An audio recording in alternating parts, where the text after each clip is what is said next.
Hello everyone, and peace of Christ all of you. If you remember, when Muslims always we speak to them about anything regardless their religion, the Muslims always blame someone else of everything. As an example, the terrorism, America, Israel. But when the terrorist Muhammad was exist, there was no America, there was no Israel, and actually he is the one who sent letters to the king of the Roman, convert or die. When we say to them, violence, Islam teach violence, then the Muslim will respond, will say, shall I show you verses from the Old Testament 4,000 years ago?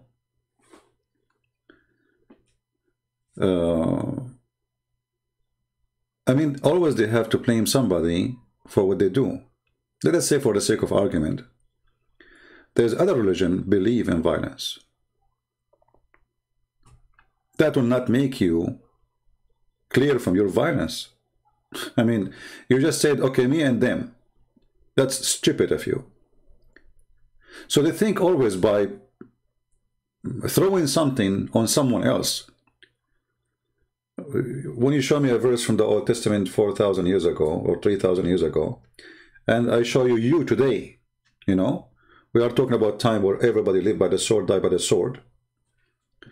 And in a time, supposedly, we became way more civil. Today, not 4,000 years ago. So look what Islam did. The Middle East was way better than before Islam. Before Islam, the Middle East was in different level. All Muslims agree that Muhammad himself used to work for his wife. And this is before she became his wife. What happened to women after Islam? You see, they say to you that Arab, they used to abuse women, which is a lie. Because women in the Middle East at that time, they were masters. And Muhammad was a servant himself for a woman.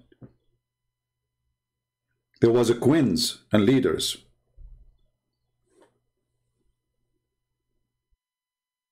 So what happened?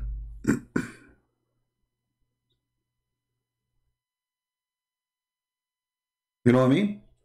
What happened exactly?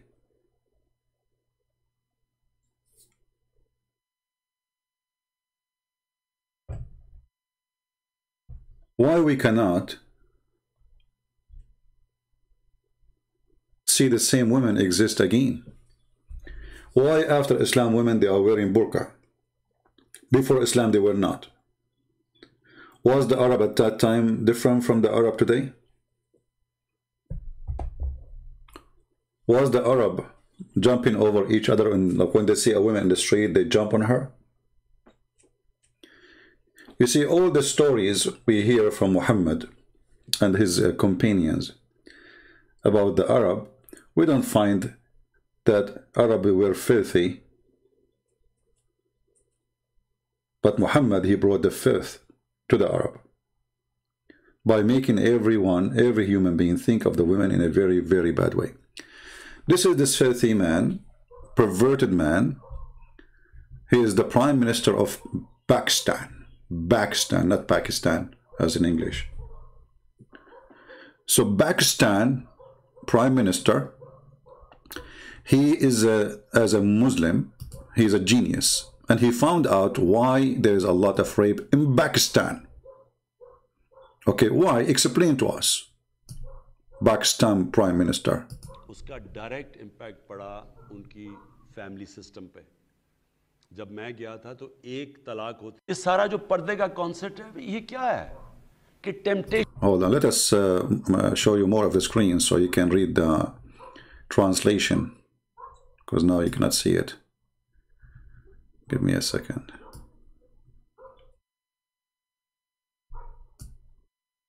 Okay, now.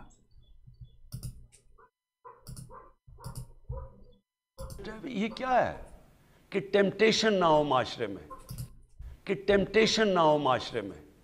आप माशरे के अंदर There is no temptation in the society, brother, if you are wearing a veil. There is no temptation, you stupid idiot donkey. Well, those women who are getting raped there, they are wearing veil. And let me show you how your prophet, the filthy prophet Muhammad, he got tempted by a woman. She's walking by and she was wearing a burqa. Was she? She was a Muslim woman wearing a burqa.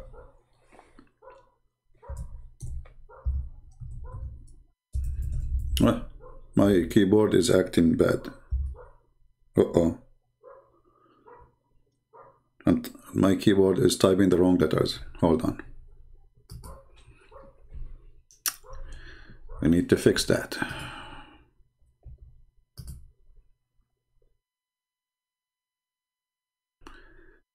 You see how this filthy religion function? Can you believe it? So if you wear a veil, we will not rape you. Listen, Muslim women. The Prime Minister of Pakistan, he just gave a license for every scumbag in the Pakistan country that if a woman, she is not wearing a veil, you can go to the judge and you say, hey, she was not wearing a veil. I'm excused. Because if she was wearing a veil, I would not rape her. Can you believe how low, how filthy, how trashy, how garbage this religion is?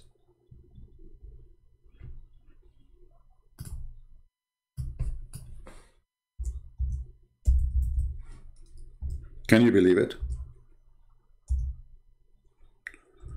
Okay, finally our keyboard working fine. That's good. This is the filthy Muhammad, peace be upon him.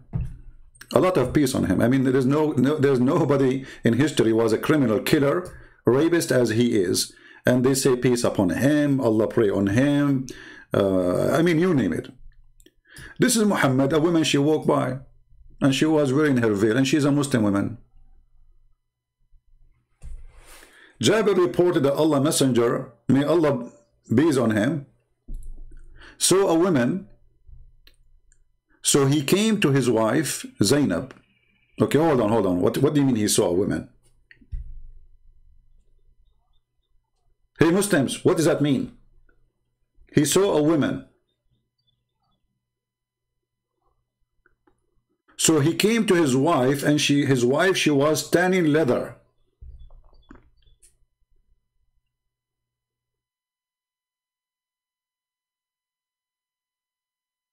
And he forced his wife into sex. You know, imagine, I don't know if you know how the villagers all days, they used to do tanning for the leather.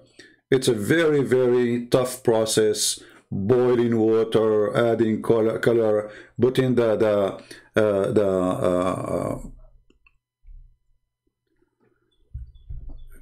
leather in, taking the leather out, etc.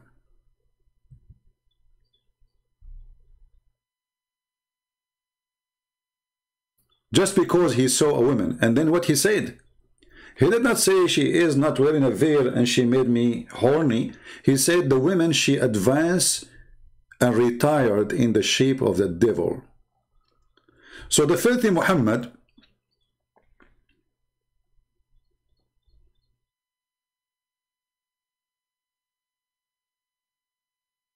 is tempted just by a woman walking by. And she's a Muslim woman. And she is not wearing bikini, and there's no skirt at that time.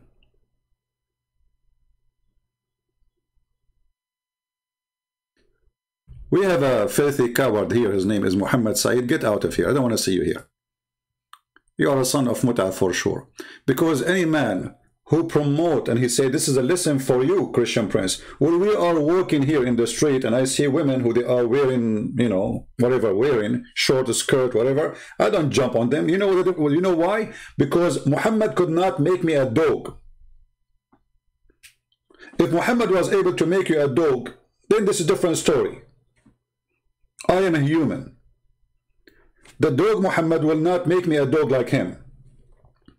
So if you are a Muslim, and you believe that your wife and your sister and your mother deserve respect, you should know, you should teach your children that women are not a piece of bone or meat. The second you see it, you jump on her.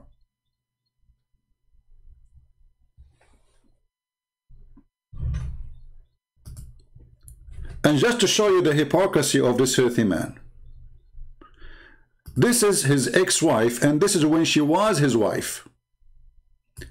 So based on this filthy man, his wife, she should be raped.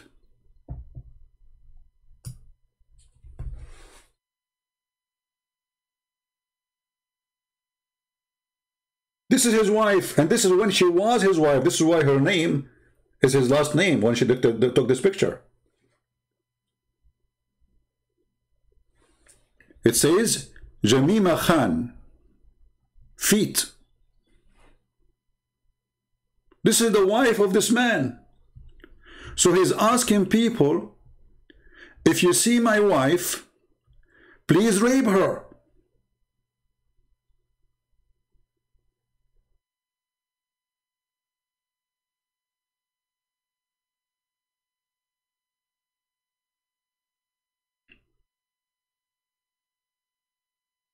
But you need to understand that those coward leaders, if we can call them leaders, they do say things for the sake of election.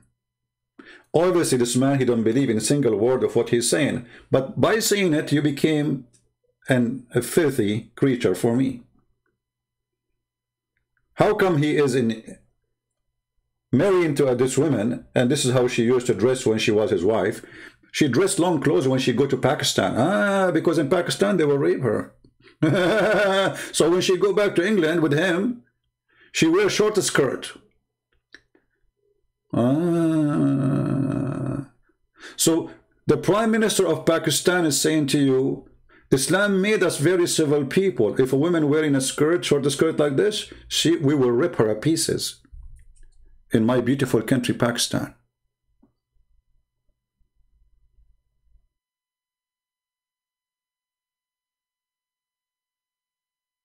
We know. That's why I'm saying when she was his wife. Somebody's saying to me she divorced him. Well, thank you very much.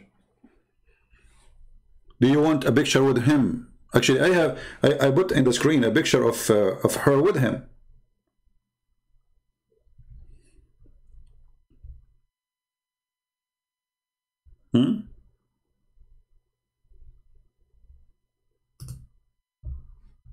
What is this? This is the wife.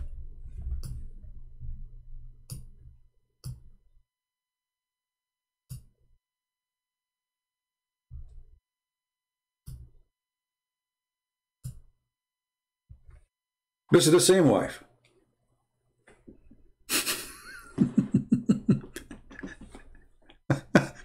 He's a rich man.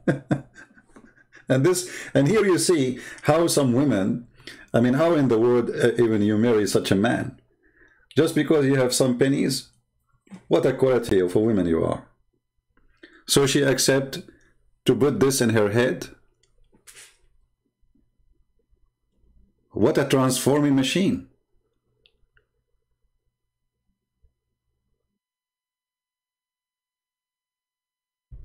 When she was his wife,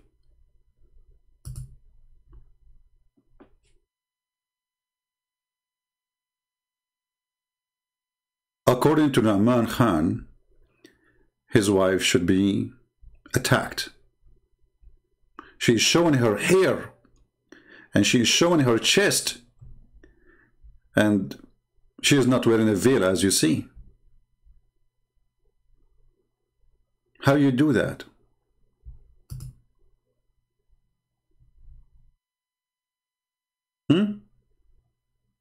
Veil. He is saying you need to wear a veil, not only like wear conservative clothes. No. You need to wear a veil. How come when he was married, she did not wear a veil?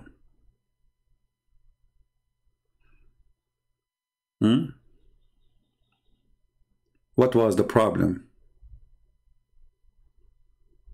He could not control her? She was controlling him? He was a bad Muslim? He repent to Allah now? Or because he knew what kind of people he have and he wanted to win the election?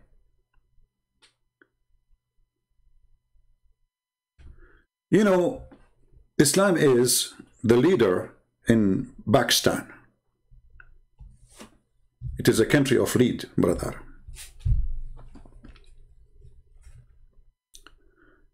A lead in morality, and because Islam is taken over the country. I mean, Islam took over a long time ago. And because Islam took over, my friend, this country became very moral. To the point, Pakistan became #1 country in the world searching for porn.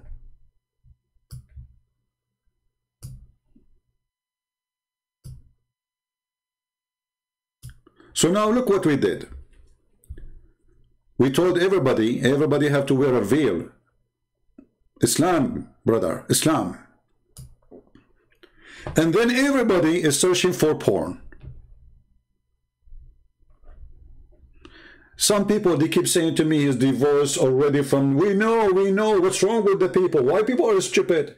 We know that the guy is divorced already. We are showing you when she was his wife, what she used to dress. What's wrong with people? Are you stupid or what? Why do you keep repeating saying she is we know she is divorced. We show you that when she is with him as a wife, she was not wearing the veil. He is saying if you don't wear the veil, men, they will rape you. What's wrong with people? Nobody is listening. Too much hashish. Stop saying to me she is divorced. I mean, we knew that those Muslim men anyway, they will marry them just for fun. As you see, he don't respect her. Because if he respect her, and she is his wife, by what he is saying now his wife is a whore. That's what he's saying. A woman, she is not wearing a veil, according to this filthy prime minister of Pakistan, the porn country. She is a whore. Again, somebody will come and say, oh, she divorced her. We know. I said from the beginning, his ex-wife. What's wrong with you?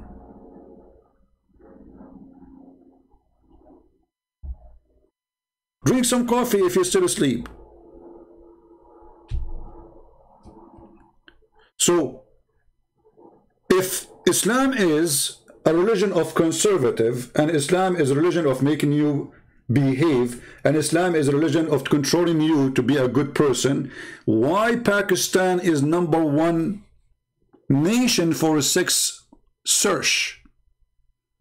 And it's called, according to, this is Fox News, Pornistan. Do you see it? Pornistan.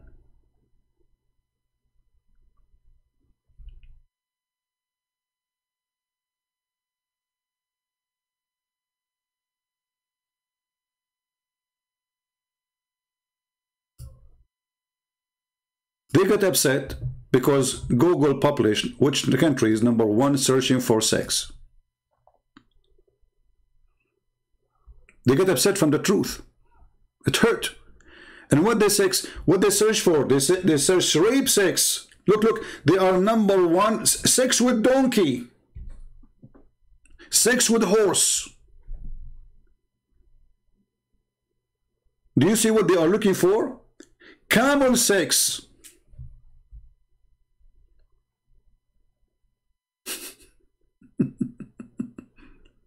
Camel sex. Sex with dog. Rape pictures. Rape sex. Child sex. So they are teaching the world about morality. And Islam, brother, we made us conservative, brother. But in every one of them phone, there is nothing but searching for sex and porn. What does that mean?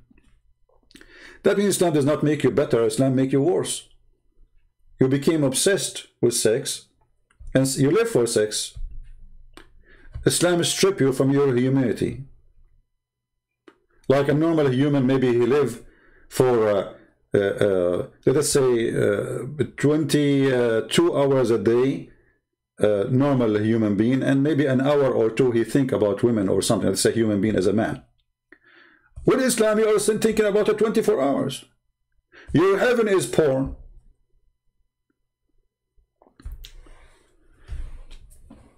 Even in the heaven of Islam, when Allah He promised Muslim men that they will have a lot of women for sex, look what He said to them. Because Islam make you believe that women are sexual property. Sexual property.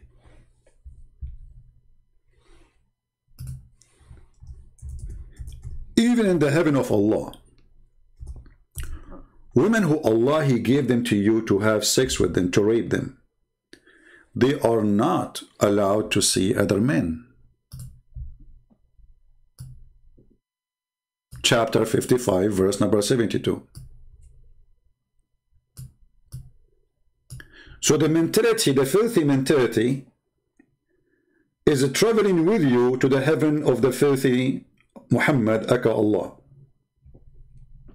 Even there in heaven, which supposedly there's no sin, a Muslim is worried somebody is looking at my wife. There's a comedy, there's a Muslim guy, made by a Muslim, by the way. This comedy is made by a Muslim. A Muslim guy, he went to go a picnic with his wife and his kids. So he went there early, nobody was there. And then a group of people sit in the right. So he put a curtain in the right side. Then a group of people sit in the left. So he put a curtain in the other side. Another group in the other side, he put a curtain. So his wife, she said to him, so while we are here, let us go home. We are sitting between 4 curtains.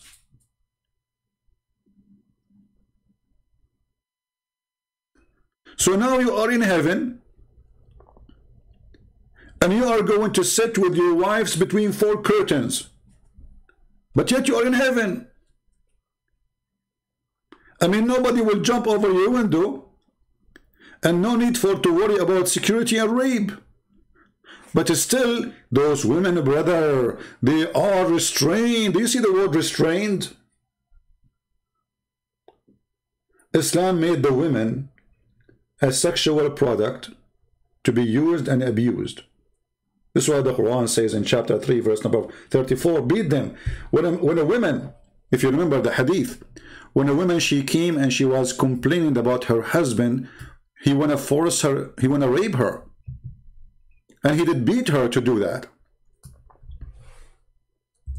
What Muhammad, he said to her? He said, he's right. If you think you can go back to your previous husband without him raping you, you are mistaken. And as you see, the woman, her husband, he beat her in order to force her into sex, and her skin became greener than her clothing.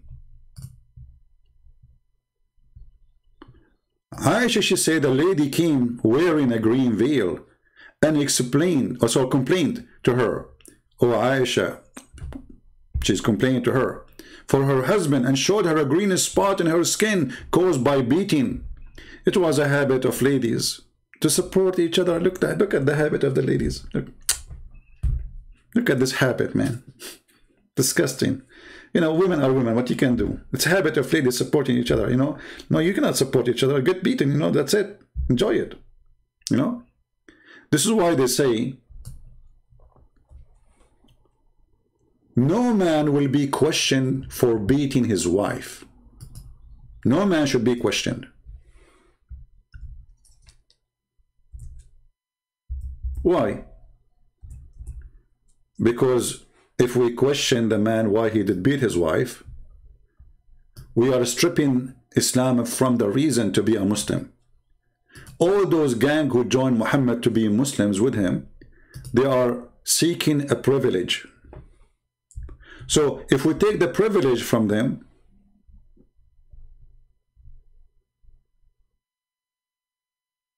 they will leave Islam. All the privilege we see in Islamic cult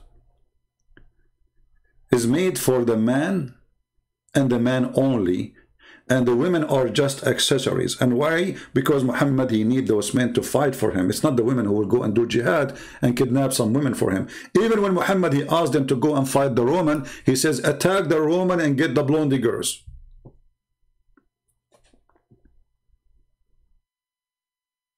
Attack the Roman and get the blonde girls.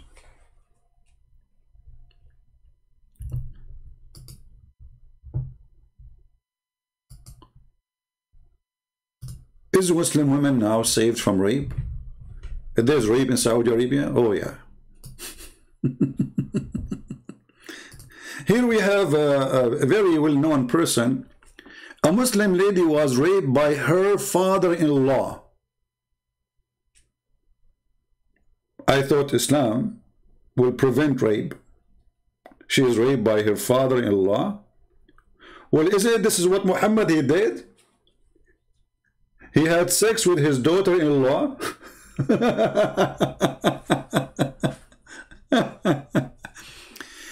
And Islam, brother, create a solution, brother, for rape. Let us see the solution. I want to see the solution. I'm interested. Allah says in the Quran, in Surah Ahzab, chapter number 33, verse number 59, O Prophet, tell your wives and your daughters and the believing women that when they go abroad, they should put on the cloak, they should put on the jilbab, so that they shall be recognized and it will prevent them from being molested. Quran says,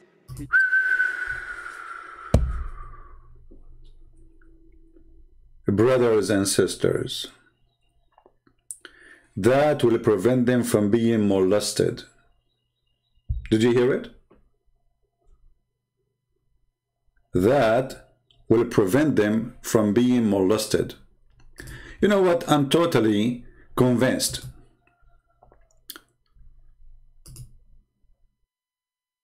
that if those women are wearing the jilbabiya, I mean, this is stupid, by the way, because jilbabiya is not the veil. Jilbabiya is a dress everybody used to dress at that time. In the West, in the East, it doesn't matter. Stupid idiot donkey. But let us show you, are we really going to have decency if we wear the jalabiya which he was talking about?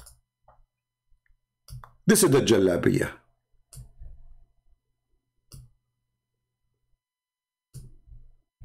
Do you see it? This is the jalabiya. Please don't forget to wear your jalabiya. What is that? Is that a circus or something?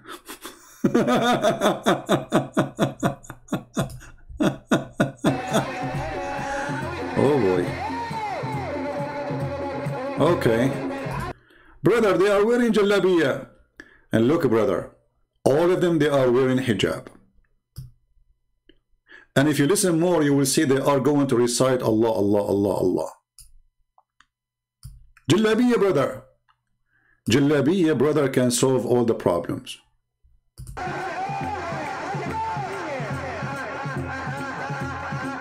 Two women in the top of each other, and the other guy is shaking his butt with the other woman's butt. And remember, all they are wearing hijab. Praise be to Allah. You can't even see their face. Brother,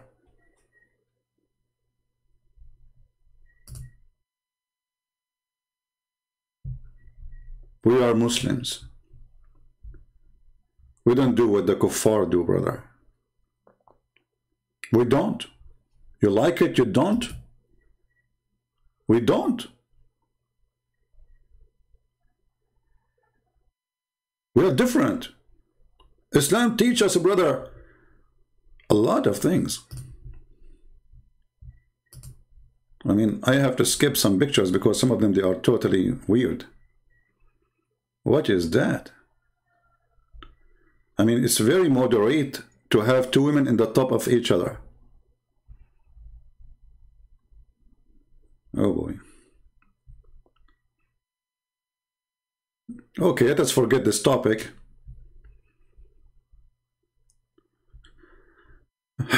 All right.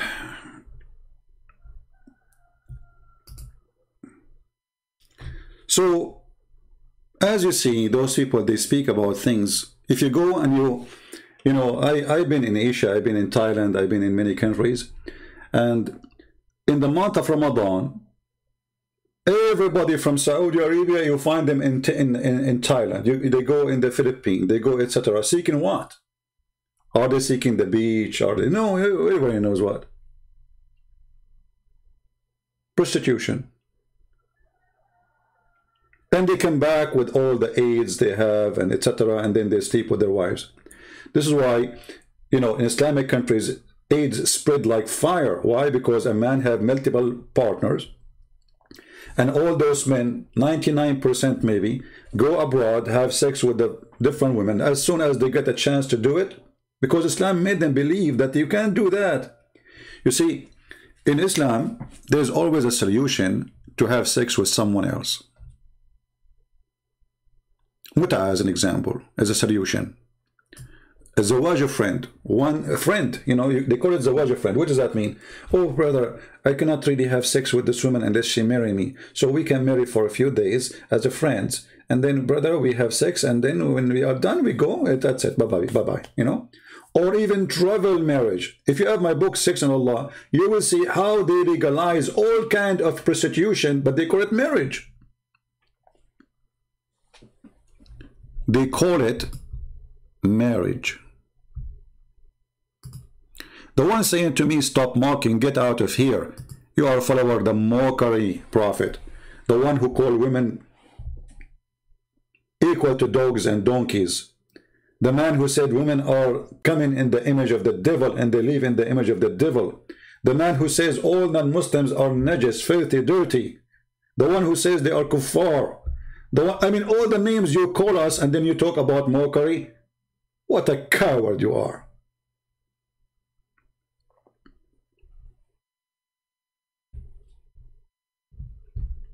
As you see, it is #1 mockery countries, Islamic, you know, I mean Islamic religion, and yet they say to you, stop your mockery.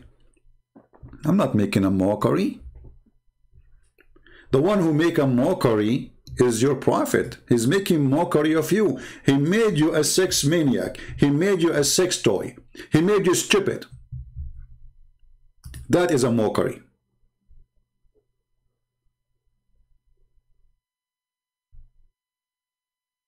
If your sister one day, she go and somebody see her hair and then somebody rape her, well, don't blame the guy who raped her because simply, you know, she is not wearing a veil.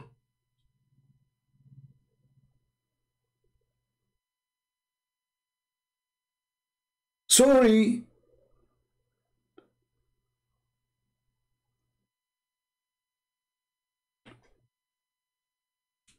We just heard Zakir Naik telling you how to prevent rape.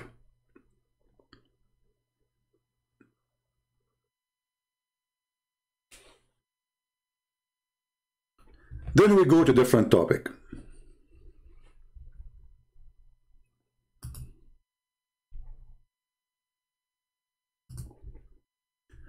Pakistani Prime Minister says abusing Prophet Muhammad equivalent to the Holocaust cause denial. Look at this. Brother, what do you want to say to us? What do you mean, brother?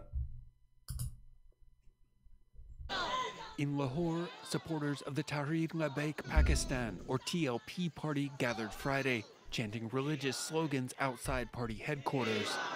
Their protest organized offline. Okay, hold on. Anyway, so they are chatting, and the prophet, if you insult the prophet, you have to go to jail. You know what? I challenge the Muslim to accept this. Anyone who insults a prophet, he go to jail. Because the first one who goes to jail is you. You insult everybody. You know, when you as a Muslim, you say Jesus is just a man, he's just a prophet, not God, that is an insult to me. So all of you should go to jail then. When you say Buddha is not God, well, this is their God, that's an insult. You go to jail. When you say the gods of the Hindus are fake, you go to jail. Do you dare to do it? Look who's talking. Look who is talking about insulting other people's belief. Are followers of the insulting machine Muhammad. وَإِنَّمَا الْمُشْرِكُونَ نَجِسٌ. Those who don't believe in Allah, they are najis, filthy, disgusting. Forbid them from entering our holy land.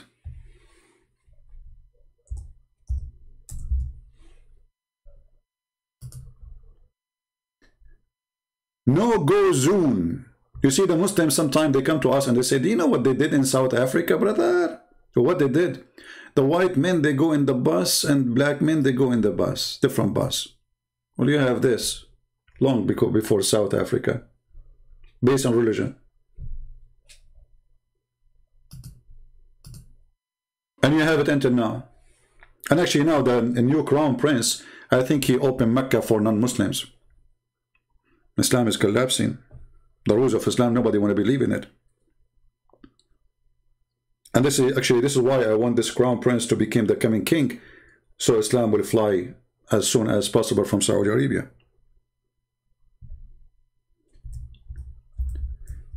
If you search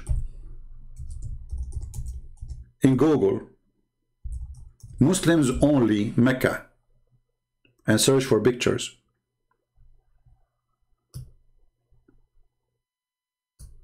do you see it? Muslims only. Why? Because the Quran taught Muslims that we as a Muslim, we are supremacists. The rest are dogs and cats and animals for us. Actually, there's a guy, and we played this video before.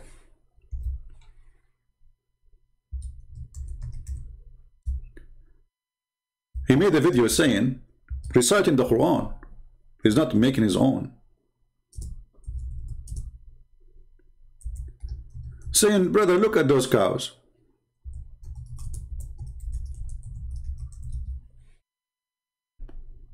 Look at those cows. Which one is better? At least those cows are useful. At least those cows, we can get milk from them. Basically, I want to introduce you to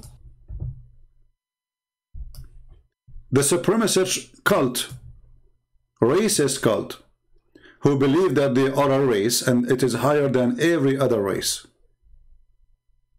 some friends that we have over here. We've got some cows, as you can see. They look a bit vexed. I'm not going to get too close because they look a bit aggy. It's the cow gang. If you look like they're on this thing. Basically, brothers and sisters, just seeing the cows reminded me of an ayah in the Quran where Allah subhanahu wa ta'ala describes the people who are misguided. Allah subhanahu wa ta'ala says they're more misguided than the cattle. They are more astray than the cattle, right? Than these cows. And if you think about it, brothers and sisters, a human being, right, who doesn't believe in Allah subhanahu wa ta'ala, he has less value than these cattle right here. Because at least from this cattle and these cows, you can get milk. At least from these cows, you can get leather. You know, you can get something from them. There is some benefit that comes from these cows. Despite how, you know, if you look at them as an animal, you know, they're alhamdulillah, they're a blessing from Allah subhanahu wa ta'ala, but they're not the most intelligent animal. You know, they're not the most, you know, like you can see flies all around them. But a person who's misguided, a person who's astray, a person who doesn't worship Allah subhanahu wa ta'ala has less value on this earth than these cows. Because these cows, like I said, at least they produce some fruits, some meat can come from them, some milk can come, some leather can come. But what is going to come from a human being who is misguided? What is going to come from a human misguided? Look, he have a Mercedes-Benz behind him made by the human being who is misguided. This donkey, he have a Mercedes-Benz behind him made by the kuffar. The camera is using, made by the kuffar. The clothes he's wearing, all of it is made in China, made by the kuffar. The phone he's using is made by the kuffar. Even the cows there are owned by the kuffar. And he's asking you, what the kuffar provide, brother? At least the cows, they have milk. Well, this is a question I want to give it to you. What do you provide? Can we milk you? Like the Prophet Muhammad was squeezed by the angel 3 times and no mayonnaise came out? This is the supremacist cult.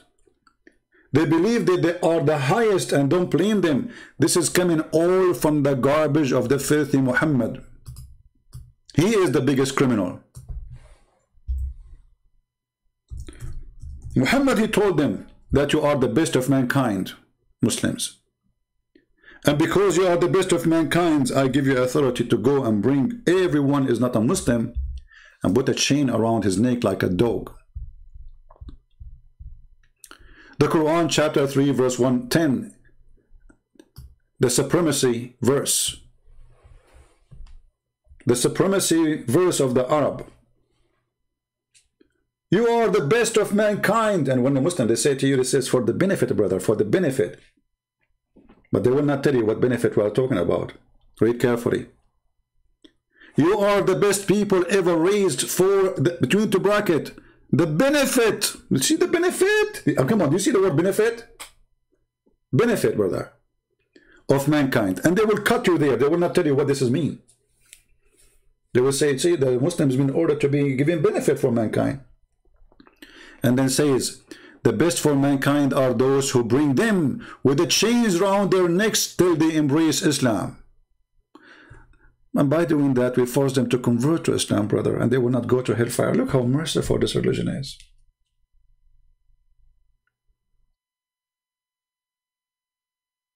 Look how beautiful, brother. I feel like I want to cry.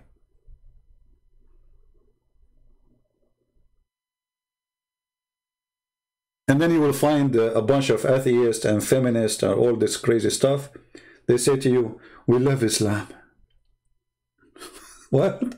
We love Islam. Well, Islam says beat the women. We love Islam, okay.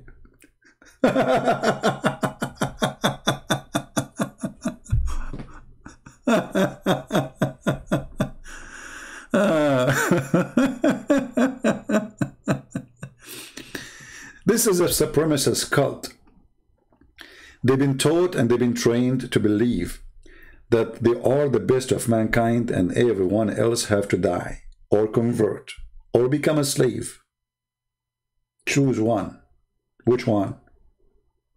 For me, I believe I would love to die as a man of a freedom.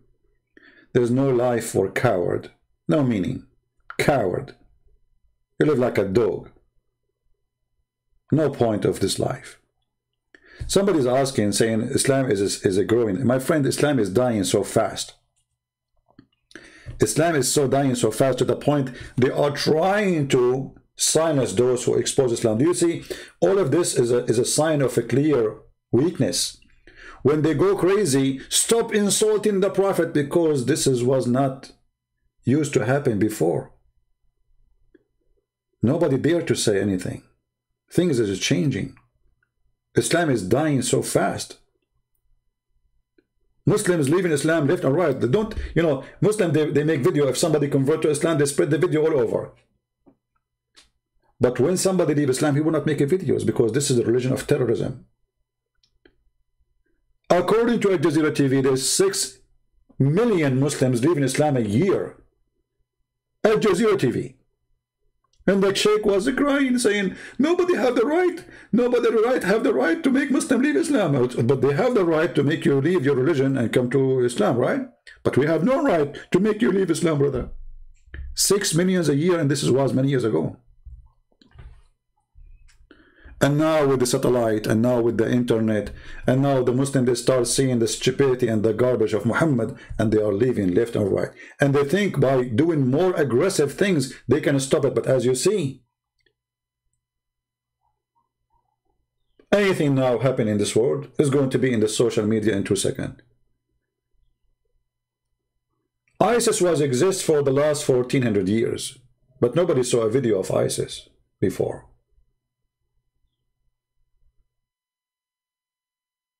And then when ISIS start practicing the true Islam, Muslims, they start writing articles saying, ISIS is not Islam. And I challenge any Mohammedan to show me one thing ISIS did is not Islamic. Do you remember the video where ISIS, they put chains around the women from the Yazidi and the Christians? You remember them? They took them as slaves. Oh, they are not doing that, brother. This is not Islamic. Well, here we go.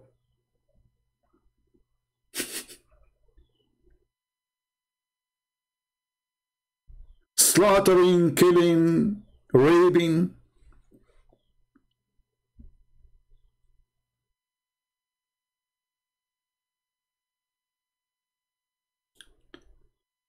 And Muhammad, he claimed that if we bring you and the chain in your neck and we make you a slave and you convert to Islam, and we will keep you as a slave, by the way, because they did that to many who they are slaves, they converted to Islam so they will not be abused extra, but they will not let them go free. Actually, Muhammad himself, he did not let Bilal go free. See, the Muslim, they keep saying Bilal, Bilal. First of all, if Muhammad is a prophet against slavery, why he have Bilal anyway? Muhammad himself, he have tons of women for sex purpose, not to wash dishes.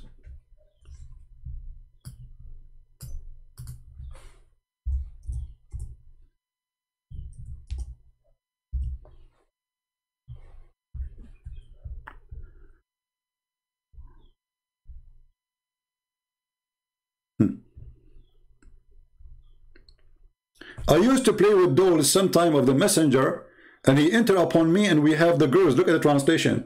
The English translation says girls. In Arabic it says jawari, my slaves.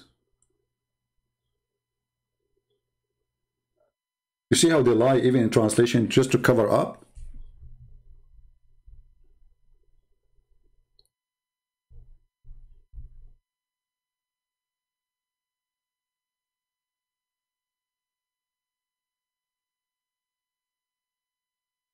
A man who had women and slave girls could have intercourse with all of them before he did ghusl. Do you see what we are talking about? A man who have wives and he have slave girls, he can have sex with all of them. I mean, what kind of a man he is going to have sex with all of them before he wash? How many? How many times you want to have sex? Perverted cult?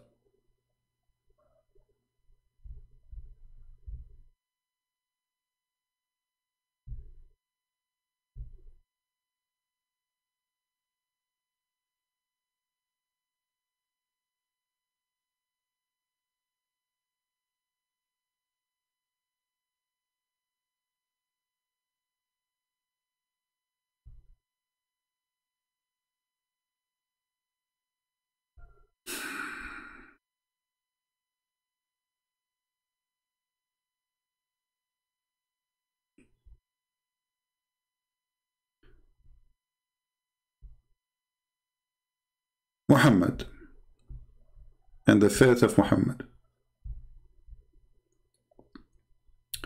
I noticed that the messenger of Allah was missing. Oh, Muhammad is missing. Like what? Muhammad is missing? And I thought he had gone to visit one of his what? Sex slaves? How many he have?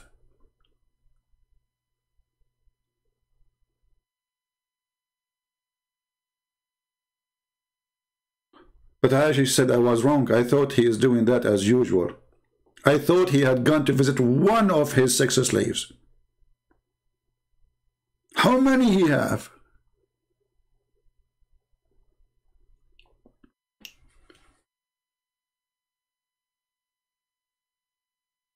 You notice right away that the second you join this cult, you will become a sex maniac. You know, like, do you know the display in a store? In the display, when they want to sell a product, they have a spotlight. What is the purpose of the spotlight? Is to get your eyes' attention on where the light is, and then you will see the product. Islam make the woman a woman in display by putting her in the burqa, because now she is a sexual object wherever she go. And when the man he see anything of this woman, he will consider it as an invitation. Anything.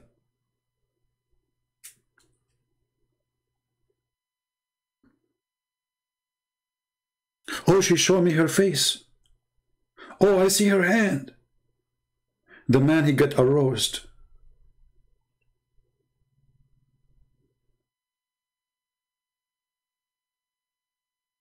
And now Muslim men are not even getting married in Saudi Arabia.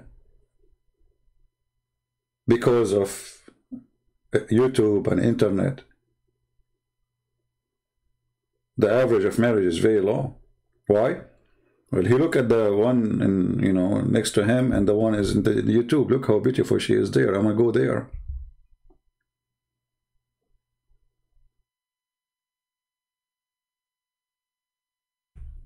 I remember when I was in the Middle East, one day, you know, in the Middle East, like you have, it's different, like the way the buildings is done. So like everything is concrete. So, you know, I was in the roof. We have like a nice yard in the top of the roof. And suddenly everybody is fixing his satellite. The whole town is in the roof. Afternoon, I went to walk. I was like a teenage. And then the kids who they are in my age, they say, did you change the direction of satellite? I said, why? They said, because the 6 channels, they are in different satellite now. And then I understood why our neighbor Sheikh Mohammed was changing the satellite, and why the other neighbor, and why the other, everybody is in the roof. Everybody. When I saw them in the roof working satellite, I said, what happened? So I went downstairs, it's working, everything is working fine, you know, TV is working. But the porn channels, brother, they are moved to different satellite. So everybody is adjusting his satellite. This is why Islam did not bring anything civil to the life of a human being. Wherever Islam goes, filth come.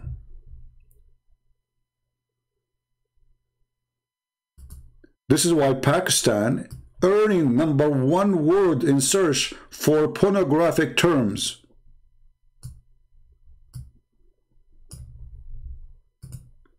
And notice here in the article they are saying that the Muslims are so upset from publishing this in the internet. They were so upset from Google, so now Google will not do it again, supposedly. So Google saying Pakistan is #1 in the word search for pornographic terms, outranking every other country in the world. Pakistan is top dog in search for per person horse sex. I wonder what is making you excited when you watch horse sex. You are a person who prays 5 times a day to Allah. And now you have a break from work. And you want to entertain yourself. I go in Google and search for horse sex. Wow. Since 2004? Brother, you broke the record. Donkey sex since 2007. Aren't you upset that there is somebody before you?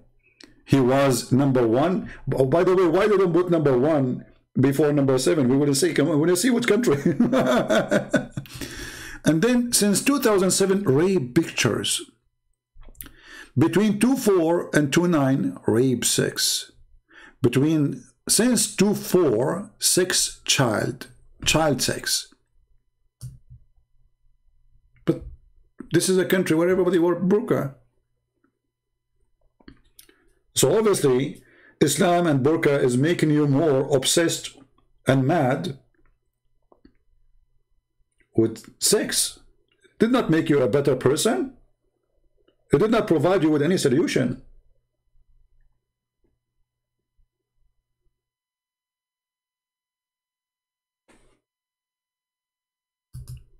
So my friends, Islam obviously is a very evil cult. And Islam made the women a sexual object in everywhere, in every verse in the Quran. A Muslim want to join jihad for one reason, not because he believes in Allah just to get the versions. There's tons of videos of Al-Qaeda and ISIS, they are quoting what their prophet says. Brother, when you enter heaven, brother, women, they will jump on you. One, she will be sucking your, and the other one, she will be sucking, and the other one, she will be sucking, and the other one, she will be sucking. I mean, what sucking? They will suck. Are they bad women or what? So you enter the room and they will jump in the top of you. You don't even have it, like, you will be raped, literally. And the Muslim like, wow, I cannot wait for that, brother. Man, I want to go on suicide now, join ISIS. I die. After 2 minutes, I will be in my room. And women, you idiot, you will have no penis anyway. You will become shish kebab. Allah will make me have a... Even when their prophet, he promised them a penis. Iman, have you ever heard a prophet, he promised them English penis? Which religion promise you a penis will never go sleep?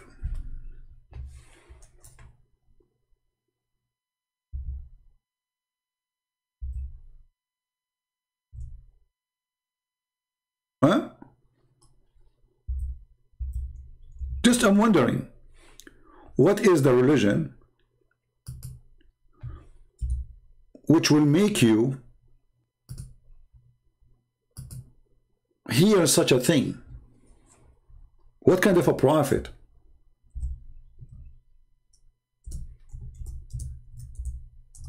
What kind of God? Why this God is so obsessed?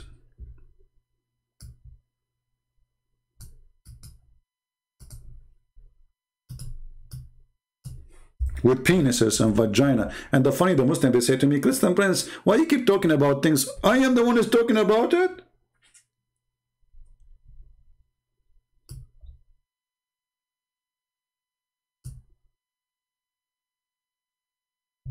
I'm not talking about it. It's your prophet. I'm just reading what he said. They will come and say, why you keep talking about sex, sex, sex, sex? Are you obsessed with sex? Show me one thing in your religion except sex. What is in your sex? What is this? Okay, now I became a believer. I'm going to go to heaven. Have you ever heard Allah told Muhammad that your penis will never go sleep? He told him that.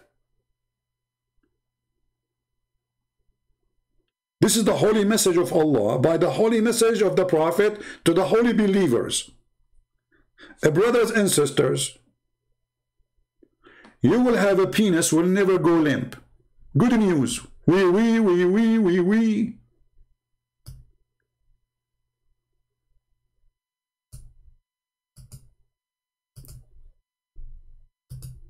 And brother, Allah will take the prostitutes. By the way, there's a good news for prostitution according to Islam, because Allah, if you are really good looking, according to Islam, Allah will import you for sex to make the Muslims happy.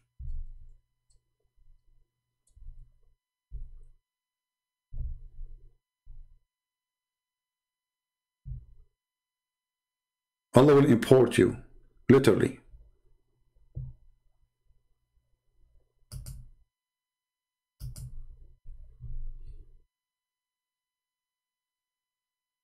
Inheritance of hellfire women. Allah will take them from there. Why? Because those women, they have nice, desirable front passages.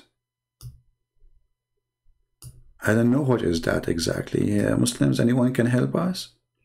What is the desirable front passages which is going to qualify you to get a job in the heaven of Allah, and you will enter the heaven of Allah even if you are coming from hell? And what is the connection between those desirable front passages and your penis will never go limp? There's any connection? This is a decent religion, brother. We follow Prophet Muhammad. He taught us decency, and we are decent. Even when they're God, he will resurrect people from the ground, from the death. You saw the video, right? Allah will do ejaculation. Allah will do what? He will do ejaculation. And then his ejaculation will cover the earth, and then all the dead will come.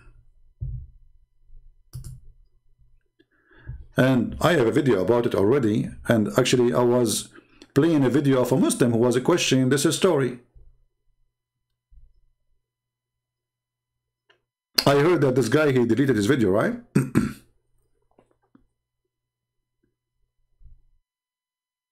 Abu Layth? Did he? Somebody told me that he deleted after I made a video about it. But I think it's too late already. People have, you know. So it was a Muslim who was asking himself,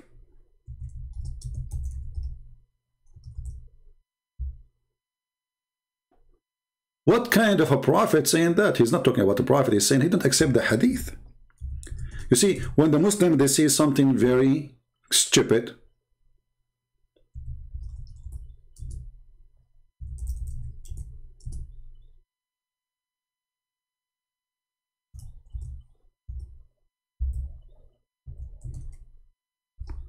I'm trying to find the video he played for us.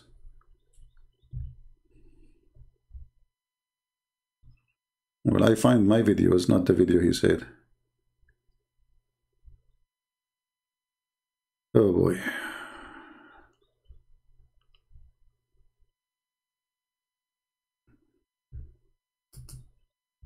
The best form of charity. Okay, commercial. The guy, he could not believe that this is an authentic hadith. And he was trying to, like, come on, this is no way. Nonsense is that?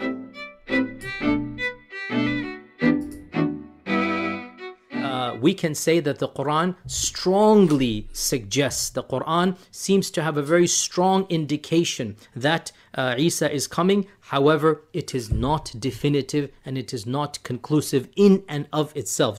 Abe Salo, this is strong. Strong, people, strong suggestion. Pay attention. Just from the language of the Quran and just from the context of the Quran, we give it the presumption, but not the certainty.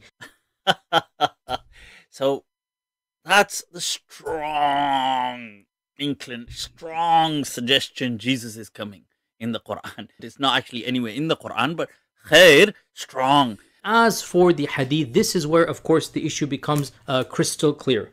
Then the hadith, there's no doubt now. Doubt has been killed.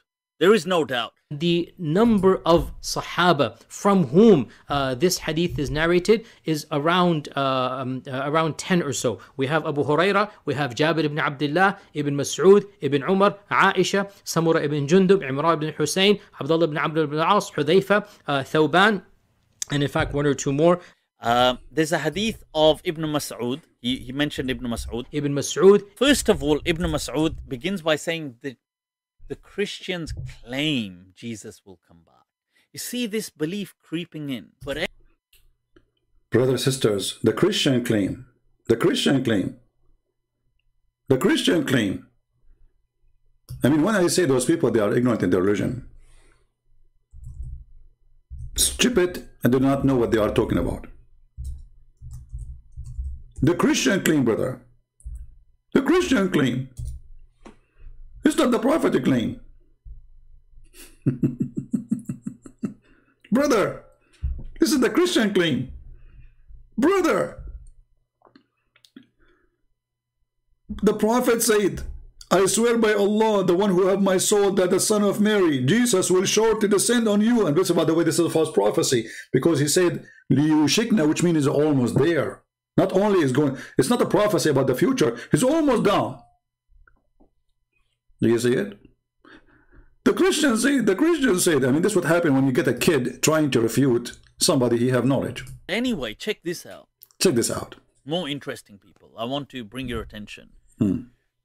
Elaborate detail on the end of time. What's going to then happen is, look at all of this. What will, he goes through in, details. This is going to happen. That's going to happen. A wind is going to come. Ya'juj, Ma'juj are going to come. People are going to die. All this stuff. But then what's going to happen after this utter destruction? Now, this is the hadith. He was saying, Yahya Yasir Qadi, that we can't question with reason. Put together, too many of the Sahaba have narrated it, and therefore predominant, Sunni methodology basically is that mutawatir ahadith are certain. Yufidul qata'. It's not dhanni. It's not something that is subjective. It is something that is certain. The notion of rejecting mutawatir ahadith simply because it is not rational, right? That's to me the fundamental difference between this strand of Islam versus the bulk of Ahl Sunnah or the bulk of Sunni Islam. So now check this out. What does the hadith say at the end? When there's utter destruction, how will this be brought back? Then Allah will now I have to translate this, so brace yourselves, people. Allah will send, there's a fluid from beneath the arsh which will ejaculate like the sperm of men.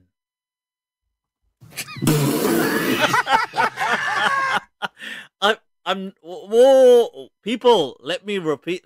Look at it for yourselves.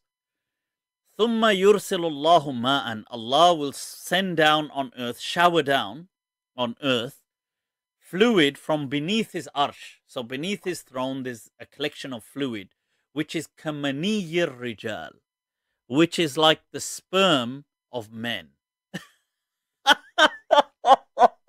This is going to shower down on the globe, and what's going to happen is this is going to then give birth to once again life. So sperm.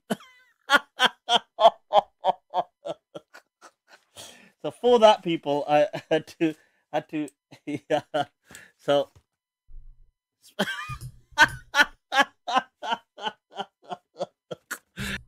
stop. This is what happened to a Muslim when he read his books. He opened an umbrella to cover his head from the ejaculation of Allah. And this is what they do when they listen to me. In order to protect themselves from the ejaculation of the books of Islam, because it is disgusting, it is stupid, it is crazy.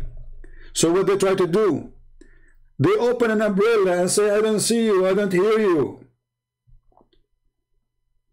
You don't open an umbrella when Zakir Naik is talking. I put the kick with him, and I'm going to utter him.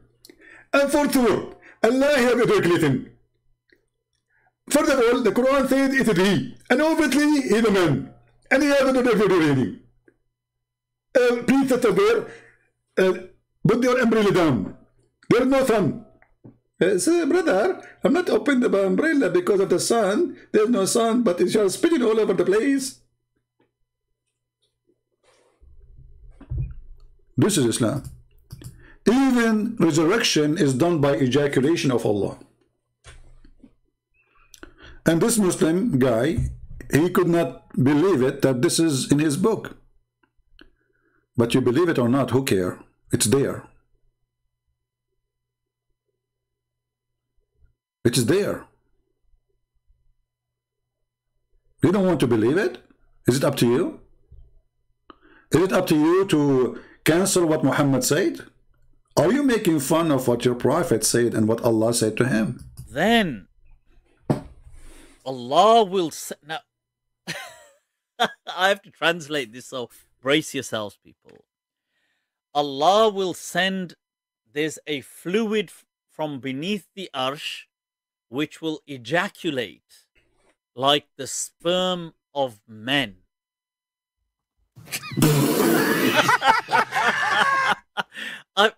Whoa, people, let me repeat. Look at it for yourselves. ثُمَّ يُرْسِلُ اللَّهُ مَاءً. Allah will send down on earth, shower down on earth, fluid from beneath his arsh. So beneath his throne, there's a collection of fluid, which is كَمَنِيِّ الرِّجَالِ, which is like the sperm of men. This is going to shower down on the globe, and what's going to happen is this is going to then give birth to once again life. So now where Muhammad is getting this is from the god of Baal. You know Baal? Allah is Baal, the same god. Like they have different name, but obviously the same method. Baal, the people in the old days, those who believe in Baal, he ejaculate, and then spring come. And women get fertility, and even animals, they have babies. That is Baal who fertilizes everything. Allah is the same as Baal. It's different God, different name, different territory. The God of fertility.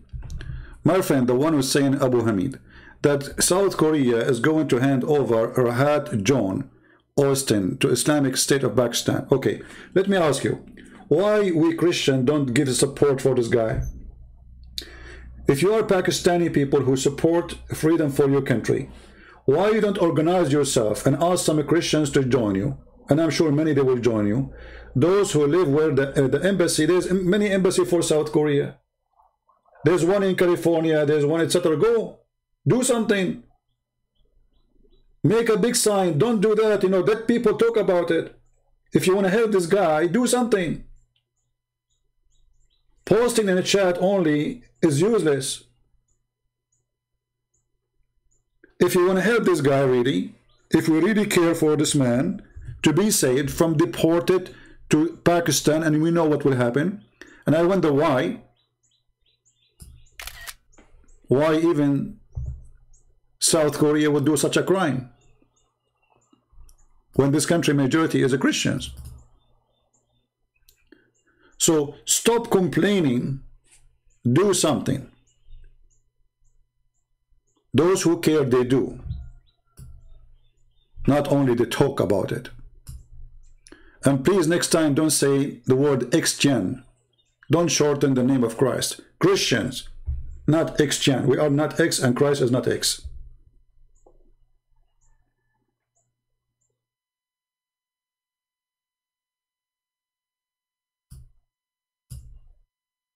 Stop being negative and be positive. Do something.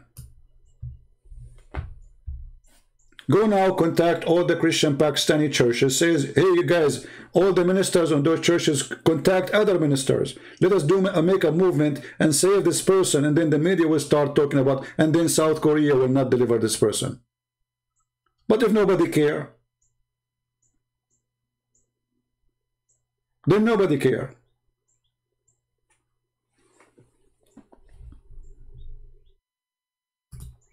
And remember one thing. If you think that you can do nothing, you are mistaken. If you think you are just an individual and you are weak and you are not important, you are mistaken.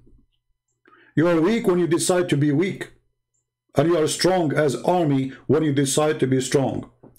I can show you in my email how many strikes I got from Pakistani government complaining to YouTube.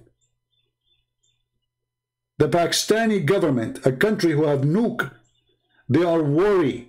They are saying those videos are a threat for our security.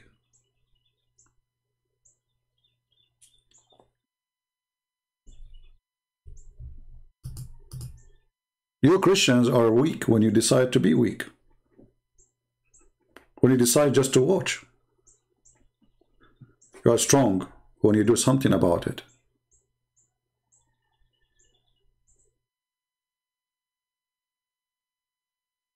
And we are very strong.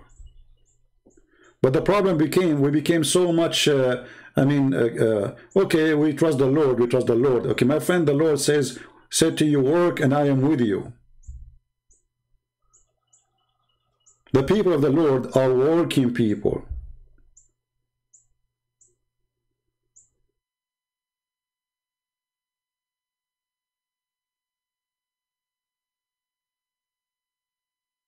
Pakistan is not worried about that the country became #1 6 porn star country in the world. They are worried about my videos. And each time I open my email, I find YouTube sending me, we receive a complaint, legal complaint from the government of Pakistan. We showed you already many of them.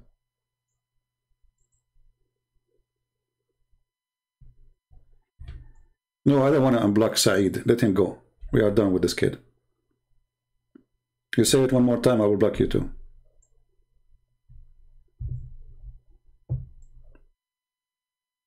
We have no time for kids. So, when this religion speak of dignity, you should know better that this religion have no dignity. Their prophet, even he allowed them to have rent women. Have you ever heard of a religion says you can rent women? How you can do that? And this is God teaching. It's God teaching to rent a woman. And they explain to you how Islam teach, brother, that renting women is the best thing to do, brother.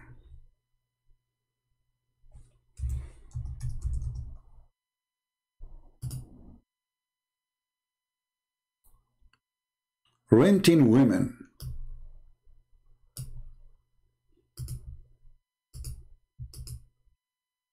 The 4 pillars of mut'ah. Okay, what is the 4 pillars of mut'ah? They explain to you that it has pillars. Look, this is very well organized religion. Pillars, brother. We have pillars of prostitution. Okay, what is the pillars?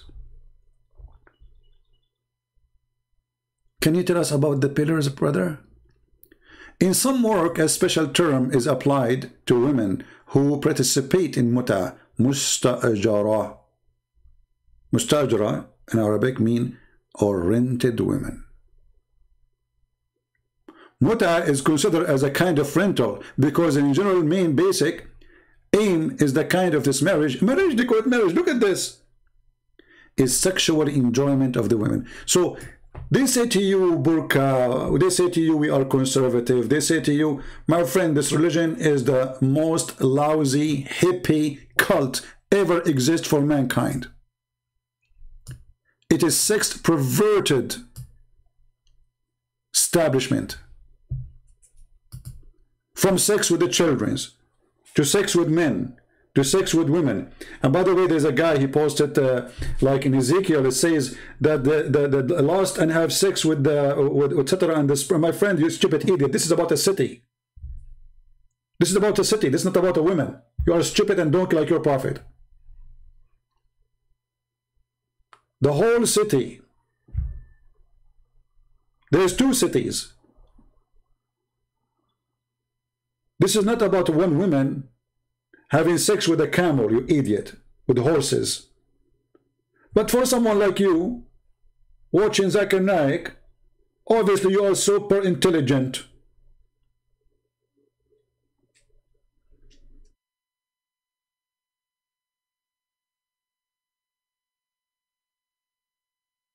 Actually, we have a clear verses in the Bible that if you have sex with animals, what the punishment?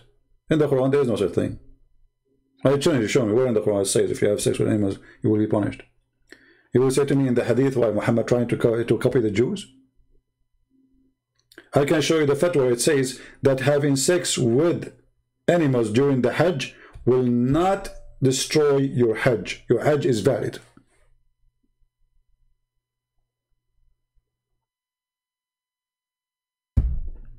So if you are interested in renting women, Islam is what you deserve, you should have.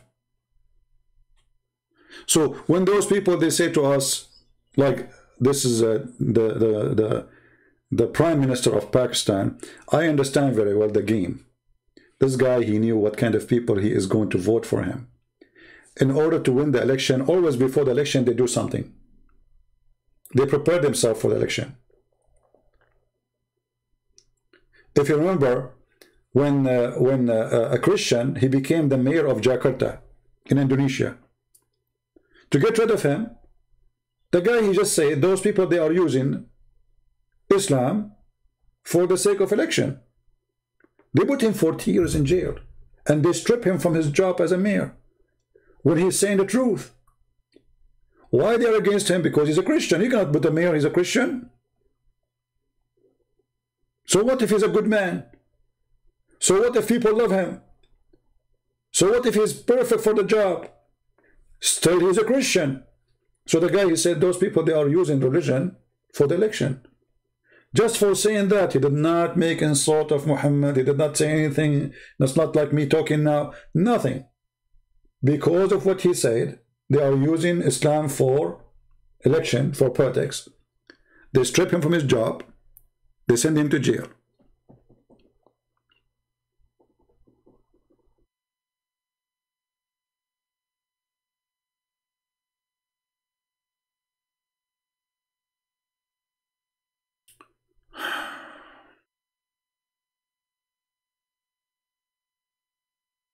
Can you show us the Hajj verse, having sex with animal? This is not a verse. This is not a verse. Actually, the Quran does not have verses anyway.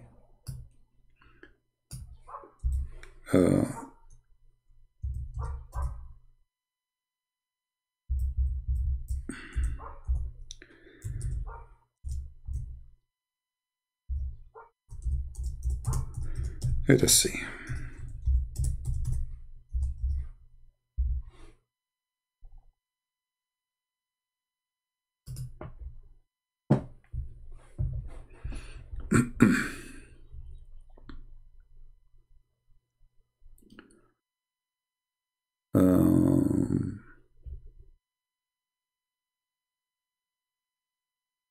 Here we go. And I will give you a link, for those. But this is not a verse in the Quran. Quran does not speak about this.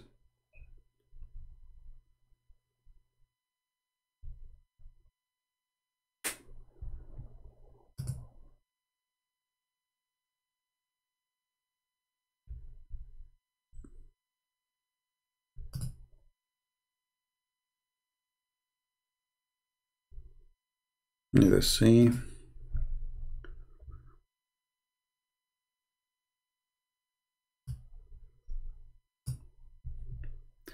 I will give you the official website. This is official, actually. This is islamweb.com. This is the fatwa number 214033. And this is the date of it. ولا فرق بين الوطء في القبل أو الدبر بين آدمي من آدمين أو بهيمة. وبه قال الشافعي وأبو ثور ويتخرج في وطء البهيمة أن الحج لا يفسد به. وهو قول مالك وأبي حنيفة. So, to Islamic Sunni sect, the biggest, and I think this guy, the Prime Minister of Pakistan, he's a Hanifa, saying that if you have sex with an animal, that will not make your Hajj invalid. Also, there is no difference between sexual intercourse in the vagina or in the back passages. Wherefore, from a human or a beast. Accordingly, Al-Shafi'i and Abu Hanifa said, and Abu Thawr, he said, this is the biggest names, the Hajj is not spoiled by it if you have intercourse with animals. Do you see it? Even if you have sex with a human, man with a man, homosexuality, in the anal. This is the translation. Let me check the original. Let us go to the original.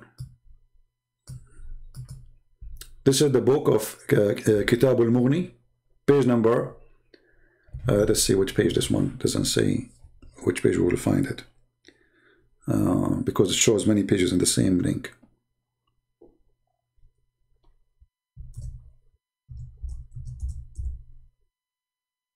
All right, here.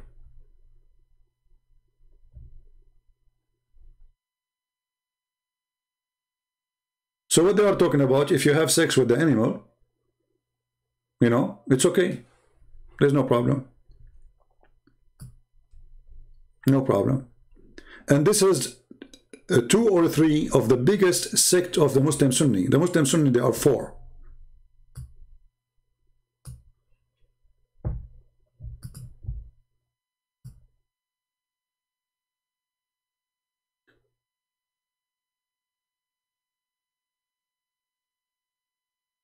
Al-Shafi'i, Malik, Abu Hanifa, they have no problem if you have sex with the animal during the Hajj, and that will not destroy your Hajj.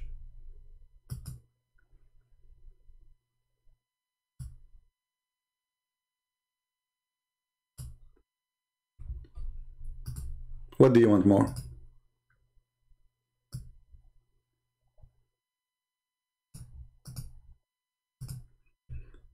Let me find you a link I can share.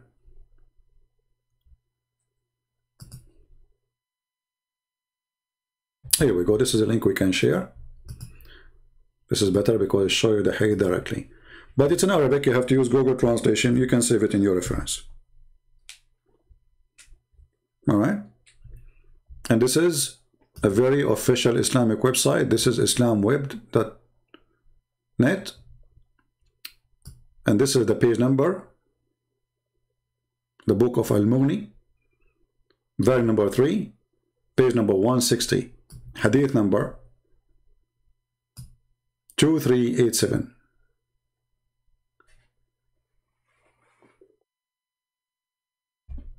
This is Islam. And always I need to warn you that when Muhammadan they speak about adultery as an example, they say to you, Islam is against adultery. For Muslims, adultery is different from adultery for us. For Islam promote adultery. Actually, there's verses in the Quran say clearly and showing you what the Muslim used to do with the slave girls. Slave girls, they've been forced into prostitution in the time of Muhammad. Women, Muslim women, they complain that their men, they became pimps. Muhammad, because he cannot make his men angry, and he liked the idea actually, making good money, he says, force not your girls into prostitution. And if you force them, Allah is all merciful. There's no punishment, there's no penalty, and it's okay. And this is telling you that Islam promote prostitution in the time of Muhammad, and Muhammad never made a punishment for prostitution. Force them not if they choose a chastity, which means give them a choice. If they like to work in prostitution, then there is no sin. This is a chapter 24, verse number 33.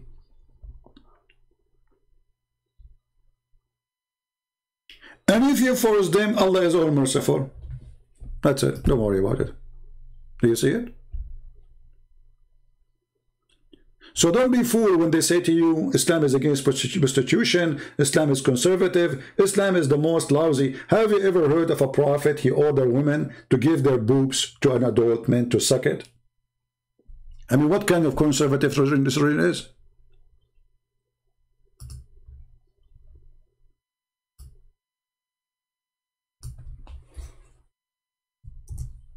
Have you ever heard of this before?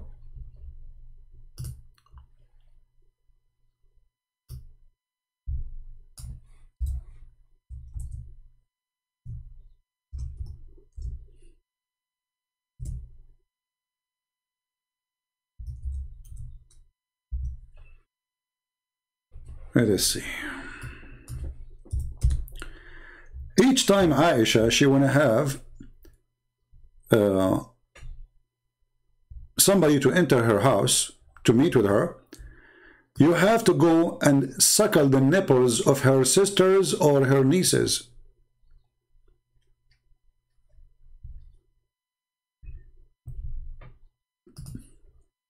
Let us show you the hadith.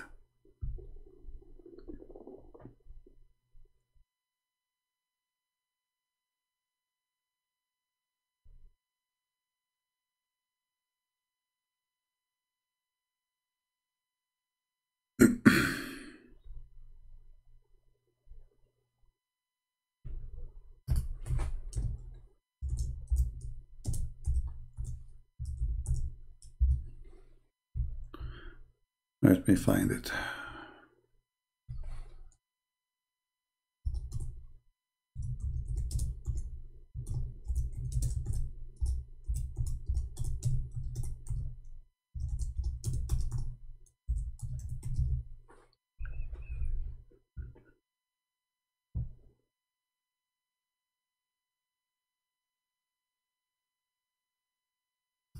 Here we go.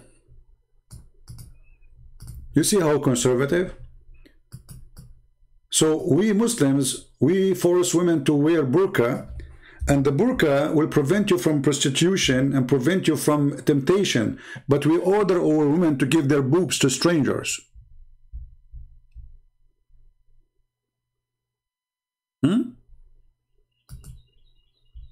Anyone want to enter upon Aisha, he have to go and suckle her sisters.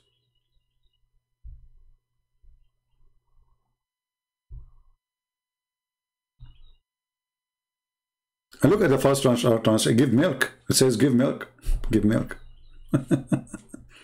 Give milk. So whenever a man, she wanted to be able to come and see her, she ordered her sister Kulthum bint Abu Bakr and the daughters of her brother to suckle, not to give milk. Look at the funny translation, give milk. Why, she's a cow? Hey, brother, drink my milk, and that will make you able to see the wife of the Prophet alone in the bedroom. The word suckling became give milk. Perverted cult. That is Islam, my friend. Give milk, huh?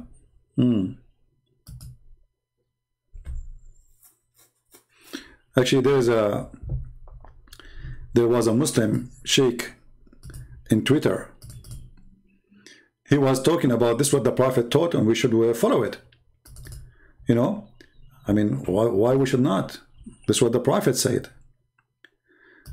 And there's a kid, his name is Mimi Hijab, if you remember him.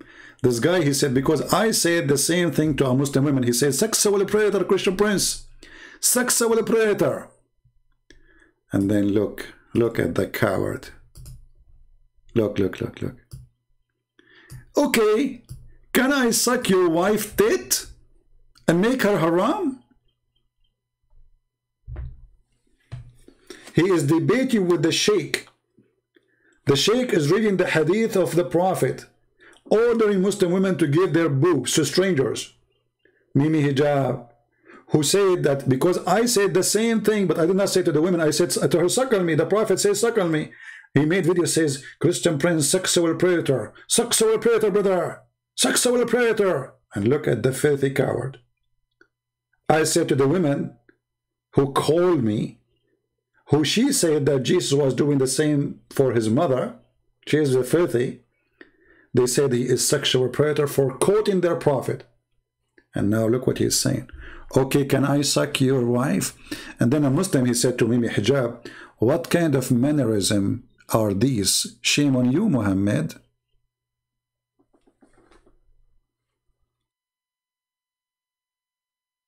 This is Islam. This is what happened when a Muslim, he tried to reject what his prophet saying. I mean, the sheikh is saying to you what the prophet said. What's the problem? Are you making fun of the prophet? Yes, we make fun of the prophet. Why not? And he make it like he is making fun of the guy, not the prophet, but the fact he's making fun of his religion.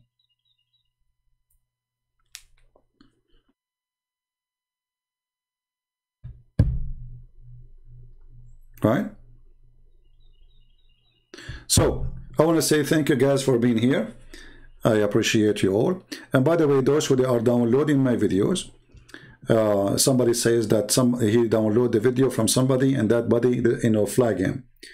First of all, I say to the one who flagged that person without saying his name, it's not right to flag other person because you yourself taking my videos. Now, if you are saying I'm serving the Lord, then you should ask people to download your video, even if you add the translation, and this is your work. Because remember, this is my work too. So if you are truly serving the Lord, you are not worshiping yourself, then you should not be upset from people downloading the video which is made by you and they load it different place. You should be happy for that. But if you are not serving the Lord, then you are serving yourself. You want to worship me. So if somebody take my video, that is my video then, that's me. I'm worshiping myself. Don't claim that you are serving the Lord. You are just serving yourself. You want just more subscribers. So if somebody did that to you, tell people about what he did, because obviously he's not serving of the Lord. At the same time, don't download from him, download from me. Here we go. I will finish, download it. All right? Always you need to remember to stop, if you are really a person who believes in Christ, not to think about yourself. I don't care if I have 1 subscriber or 10,000 or 1,000,000. For sure I like more, so more people will come, right? But at the end of the day, all your subscribers are mine because they are listening to me anyway. Is it about numbers on my page or numbers everywhere to people they can see the truth? Are we trying to serve the truth, serving the Lord, or we are serving a person who have his own ego, who want people to worship him? If you are a servant of the Lord, you wash the feet of the people. And this is how we wash your feet, with knowledge. We cleanse your feet from the dirt of this earth. So my friend, be a servant for the Lord, don't be a servant of your own. Because if you do so, you and your ego will go with you, or your ego. You will die soon, nobody will remember you. And the Lord even will not remember your work, Because he will say to you, many they will say to me, Lord, Lord, God, God. I say, depart away from me, I do not know you. They said, we did all the work for you, we did even miracles in your name. He said, you did not do it for my glory, your glory. So don't be one of those. Serve the Lord from your heart. Love the Muslims. We don't hate them. We are speaking against Islam, and we are trying to save them from this garbage. It's called Mohammed, Islamic supremacist cult. Don't hate. Don't teach violence. If you want to help the guy in South Africa, the one who is, they are going to deport him, start right now, contact your minister in a church, say, hey, there's a guy, this is what will happen to him. Let us do something, if you are Pakistani or not. I wish I can do the same. I don't have any minister to contact, really. I don't do business with the churches, sadly. Because most of them, they don't like what I do. My topic is very aggressive. They want to spend their day just doing sermon and rituals. Nobody want to fight for the truth. But if you go to church, and I encourage you to go, find a good church to go to, find a good man to listen to, tell them, let us do something. You can have a peaceful strike in the front of the South African embassy. TV stations will come. Call newspapers, TV stations, so they will know about you are there. And be sure to do it legally. Don't break the law. Don't be savage. Don't use violence. You are a Christian, remember that. Do it legally.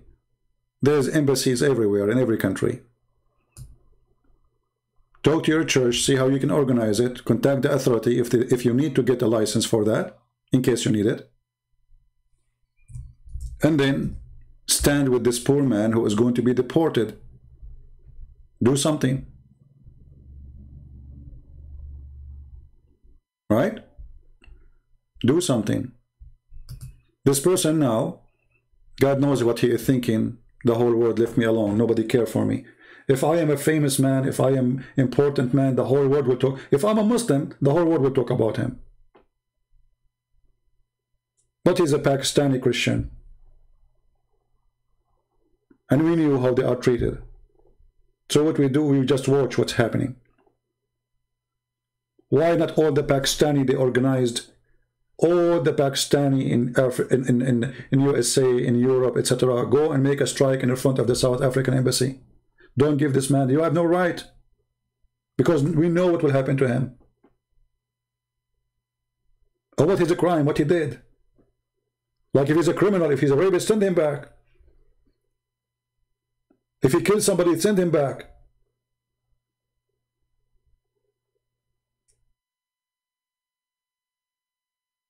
But you give him back because of his belief? And this country, suppose, is a Christian country?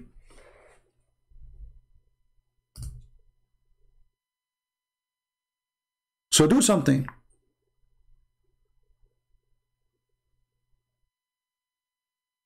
Yeah, contact them, contact, my friend. Just do something, do something.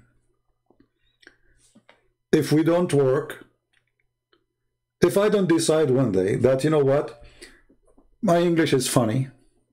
You hear Muslims making fun of my English from time to time, right? My English is funny. I'm a stranger. And then I want to go in the internet and I want to debate people. I want to show them the truth about Islam. How impossible the mission. You know what I'm saying? First time I remember I entered a chat room. Just to show you how the mission was very hard on me. I entered the chat room and instead of saying hello guys because my English is funny, I said hello this. I'm going to type it for you.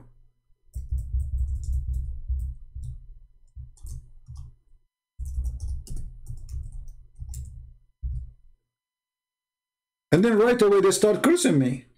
And I said, what's wrong with those Americans? I just said hello to them. I said, hello guys.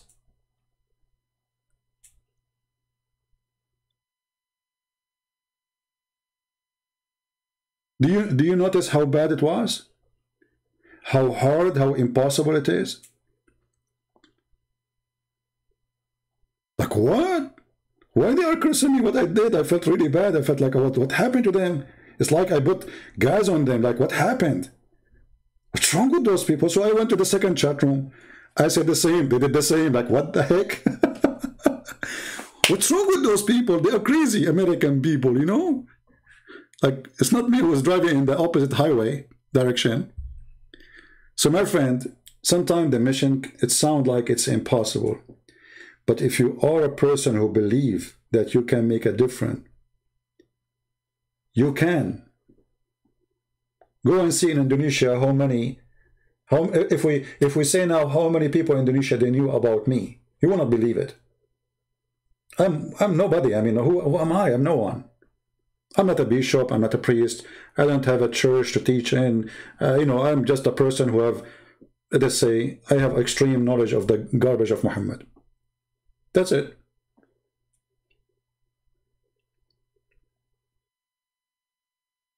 And I never thought even I can write books in English. That would be crazy.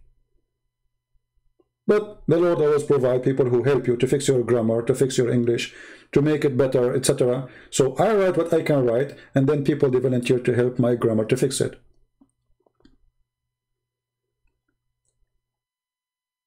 Don't always overthink this way. If you don't jump in the ocean, you will never learn how to swim. You will never.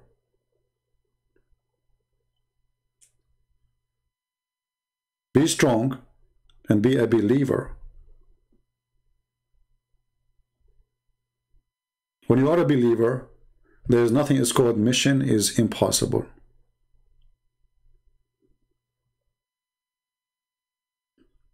And now we have my books translated to many, many languages. Russian, Polish, somebody now working in the Romanian, we have Indonesians, we have Albanian, Bosnian, Croatian, we have German, we have Dutch, we have a French. I mean, imagine my books are translated to all languages in the world, and most of them is given for free. Isn't it amazing what one person can do? So imagine if every one of you he says, I can do the same and even better. The Lord, he gave every one of you as a gift, and sometimes your fear prevent you from using your gift. You're afraid to be laughed at. You're afraid that people will make fun of you or whatever. Don't worry about the people. There's always people who will appreciate you. People do not know you until they see your quality. And this is the question, do you have a good quality or not? So my friends, work, serve the Lord, pray for the Muslims, we love them, we don't hate them, but for sure Islam is nothing but evil. Islam is nothing but of the devil. We people who love peace, and because we love peace, we are fighting Islam. As simple as that. South Korea, the guy in South Korea. Somebody post his name in the comment section, please. Post his name, tell everybody to contact his church. Help this guy, you know. And always do the same. You do not need invitation. When you see somebody discriminated, just because of his faith. Especially his faith is not teaching hate and killing. Why you wanna do that to him? What he did? Like this guy, he believed that Jesus said to him, love your enemy. Is that a crime? This guy, he believed Muhammad is a fraud. Oh, it's a crime.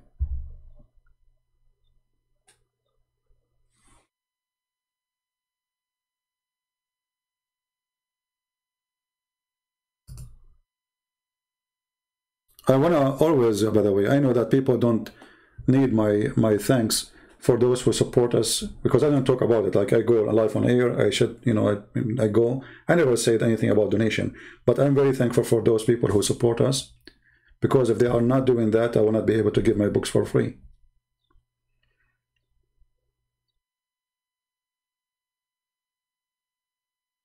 I feel so happy that millions and millions of Indonesians are getting my books for free in their own language. And I hope somebody now is working in Chinese translation. I cannot wait to see my first book in Chinese. That will be so beautiful. Because there's more than 1 billion, actually what billion? I think there's maybe 2 billion human beings who speak Chinese. Either they live in China or they live around the world.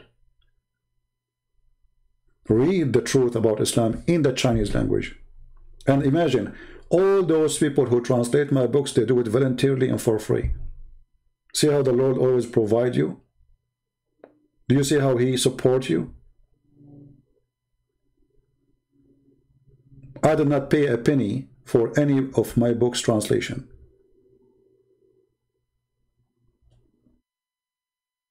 So sometimes I get upset from the Christians because not too many, they are, you know, interested in fighting for the truth.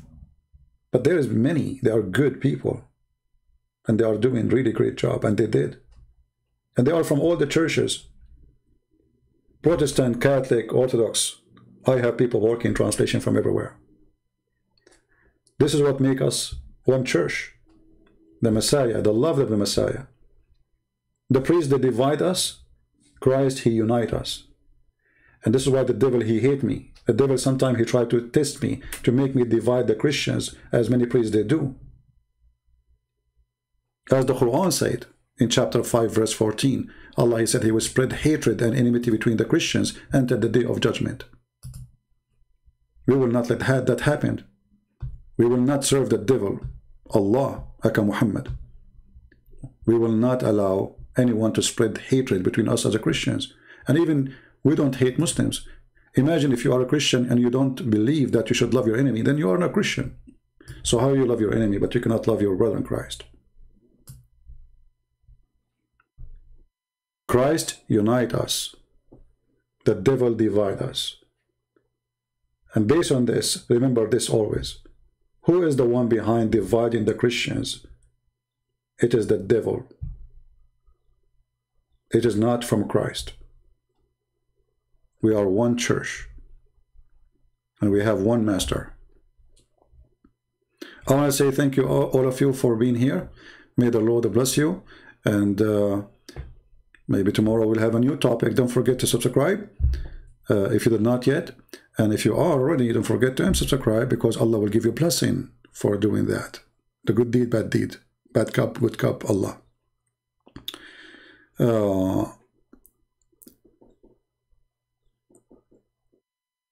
So Core CP, is his book is so bad? For sure my book is so bad. I mean, I'm talking about Allah, what do you expect? Like, hello? A Muslim saying my book is bad. My friend, this is an honor degree for me to say my book is bad, because if my book is good to you, that means I said nothing there. Do you understand, people? If a Muslim, he says the books of a Christian prince is good, that means you should not read it. Period. That means those books are bad for you. They are fraud then. When a Muslim, he says the book of a Christian prince, the books of a Christian prince, they are bad, that means that's a good, wonderful book. If Muslims, they come here and say, Christian prince, may Allah bless you, that means I'm just being a fraud. If they don't oppose what I do, that's a clear sign that this is a person you should not listen to. This is why you see Muslims, they favor some people who claim to be Christian, like James White as an example. Because he defends Islam. Anyone from any church, Catholic, Protestant, whatever, he defends Islam, Muslim, they say, bless you. There's a rabbi. All his audience are Muslims. He claimed to be a rabbi, he lives in Indonesia. You will not find a single negative comment in his videos. Why? Because he defends Islam, he attacks Christianity. Perfect. The Lord, he said, from their fruits you shall know them. And this is our fruits, and you be the judge. to listen or not. But at the end of the day, the real judge is God, our Lord.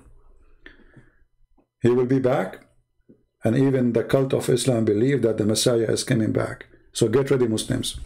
You will stand in the front of the Lord, who your prophet said, when the devil he see him, he will be dissolved like salt. And your devil Muhammad will dissolve like salt when he see the Messiah. Our Messiah is coming. Your prophet is dead. And for those who believe in the Messiah, they will live. The Lord, he says, whoever believe in me and die will live forever. Those who follow the dead Muhammad, they go with the dead Muhammad. We are following the living Messiah. Thank you very much. Somebody saying your books is the best for beginners. Obese, my friend, my book is good for scholars, not for beginners, because I challenge you to tell me something in my book you know already. For beginners. People are using my books for PhD. Already many people, they ask me for permission to do their PhD using my books. Because everything you saw there, actually all of you are here for what? Because you are beginners, or because you are hearing things you never heard before? How many times you hear Muslims saying, I never heard this before? So what for beginners? Sheikhs, they don't know. So you made me laugh, my friend, when you say for beginners. What beginners? Every page in my books is a shocking information for Muslims, not for you. You know nothing. For those who they are sheikhs for all their life. So thank you guys for being here. May the Lord bless you. Until we see you soon again. Christ is Lord. Islam is false. And don't forget to download the video as soon as it is ready, because we don't get, keep my videos in my page for long. Thank you and God bless. Take care.